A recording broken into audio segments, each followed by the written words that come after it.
The Republican Party in the United States has just lost one of its most influential voices. Senator Lindsey Graham of South Carolina, a longtime ally of President Donald Trump, passed away late Saturday night following what his office described as a sudden and brief illness. His death has triggered a major political question. Who will replace him in the U.S. Senate? Right now, Republicans hold 52 of the 100 seats in the Senate. Losing Graham puts that majority under temporary pressure, but the setback is expected to be short-lived. That's because South Carolina's election laws give significant power to one person, the state's governor. Under state law, in the event of a vacancy caused by death, resignation, or other circumstances, the governor has the authority to appoint a replacement immediately. That governor is Republican Henry McMaster, and given his party's interest in protecting its Senate majority and President Trump's legislative agenda, most observers expect him to move quickly. Lindsey Graham's term was actually set to expire this coming January. He had been running for re-election in the November midterms, and was one of Trump's closest allies on Capitol Hill. Governor McMaster released a statement mourning Graham's passing, calling him a fierce fighter for South Carolina and a loyal friend. He extended condolences to Graham's sister, Darlene, and to his staff, but notably, McMaster's statement made no mention of who might take over the seat. Even though the governor can appoint someone immediately, that appointment isn't necessarily permanent. A primary election is scheduled for next month to determine the Republican nominee for the seat. The first round of voting will take place on August 11th. If no candidate secures a clear majority, a runoff election will follow on August 25th. This means whoever McMaster appoints now may only be a temporary placeholder, someone who fills the seat but doesn't necessarily run for the full term in November. Governor McMaster essentially has two options in front of him. Option 1, appoint a caretaker candidate, someone with no intention of running for the seat long-term. This approach avoids the appearance of the governor trying to influence the outcome of the November election.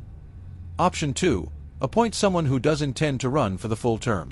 This would give that person the advantage of incumbency heading into the election, a significant boost in profile and credibility with voters. This isn't a new dilemma. Other governors have faced the exact same choice. In California, Democratic Governor Gavin Newsom has used both strategies at different times. When Kamala Harris left her Senate seat to become vice president in 2021, Newsom appointed state legislator Alex Padilla, who went on to win a special election the following year and keep the seat. But in 2023, after Senator Dianne Feinstein passed away, Newsom appointed political operative LaFonza Butler, who ultimately chose not to run in the 2024 election at all. In Graham's case, there's an added layer. The White House itself may weigh in. President Trump has hinted that he already has someone in mind to fill the seat, though he's declined to name that person publicly, saying it feels too soon to discuss replacements just days after Graham's death.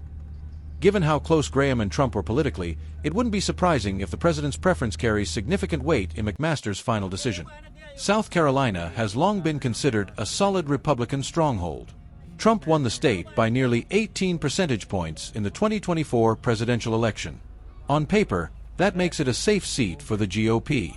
But Graham's own re-election bid wasn't as comfortable as that number might suggest.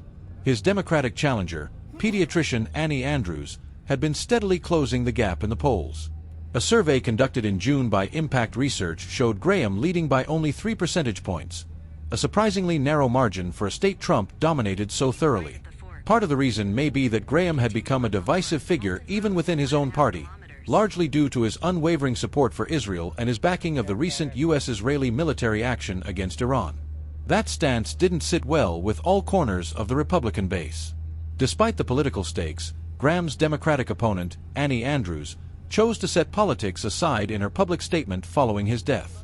She expressed hope that South Carolinians would join her in setting partisanship aside to honor Graham's decades of service to the state.